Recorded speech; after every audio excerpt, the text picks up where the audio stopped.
निर्वाचन आयोगले 5 उम्मेदवारहरूलाई स्पष्टीकरण सोधेको छ। निर्वाचन आचार संहिता उल्लङ्घन गरेको भन्दै आयोगले स्पष्टीकरण सोधेको छ। स्पष्टीकरण सोधेकाहरूमध्ये झापा 5 का बालेन्द्र शाह, भक्तपुर 2 का महेश बस्नेत, सुनसरी 1 का हर्क साम्पाङ र रूपन्देही 2 का निकोलस भुसाल रहेका छन्। राजनीतिक दलका उम्मेदवारहरू घोषणापत्र बिना नै प्रचारमा गइरहेको बेला जनता समाजवादी पार्टी नेपालले 27 बुँदे चुनावी प्रतिबद्धता ल्याएको छ। 2071 को निर्वाचन जस्तै यसले संविधान संशोधनको मुद्दालाई प्राथमिकतामा राखेको छ।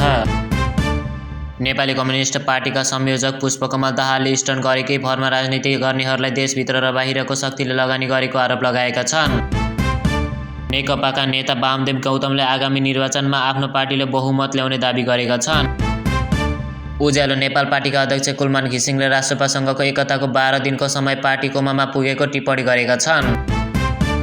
राष्ट्रिय स्वतन्त्र पार्टीका सभापति रवि लामिछाने अस्पताल भर्ना भएका छन्। माघ 5 मा जनकपुरमा आयोजित कार्यक्रममा देब्रे खुट्टामा चोट लागेको र त्यसमा संक्रमण भएपछि रवि लामिछाने त्रिवी शिक्षण अस्पताल महाराजगञ्जमा उपचाराधीन रहेका छन्।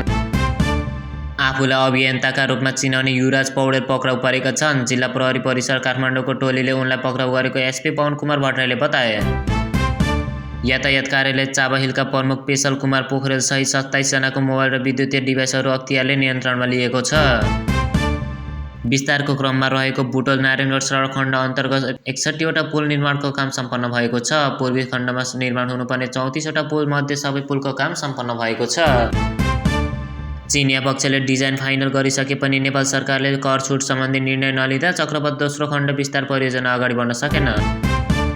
गैंडाकोट र नारायणगढ बजारको बीचमा रहेको नारायणी नदी वारपार गर्न नयाँ पुलको निर्माणको काम अघि बढेको छ।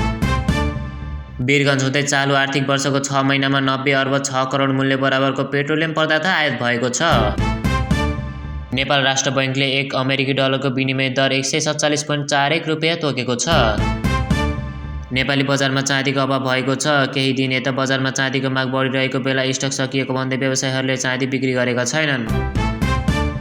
अमेरिकाका विभिन्न राज्यहरूमा आएको भीषण आँधीका कारण कम्तीमा 30 जनाको मृत्यु भएको छ भने 5 लाख भन्दा बढी मानिस विद्युत सेवाबाट वञ्चित भएका छन्। चीनले केन्द्रीय सैन्य आयोगका उपाध्यक्ष जनरल झाङ योक्सिके माथिको छानबिनको चीनिया सेवामा गम्भीर सङ्कट निप्टाएको अन्तर्राष्ट्रिय माध्यमहरूले जनाएका छन्। जुलाई 2024 मा चलेको आन्दोलनका क्रममा मानवता विरुद्धको अपराध गरेको भन्दै बङ्गलादेशको अदालतले सोमबार ढाकाका पूर्वी प्रहरी प्रमुख अन्य वरिष्ठ प्रहरी अधिकारीहरूलाई मृत्युदण्डको सजाय सुनाएको छ।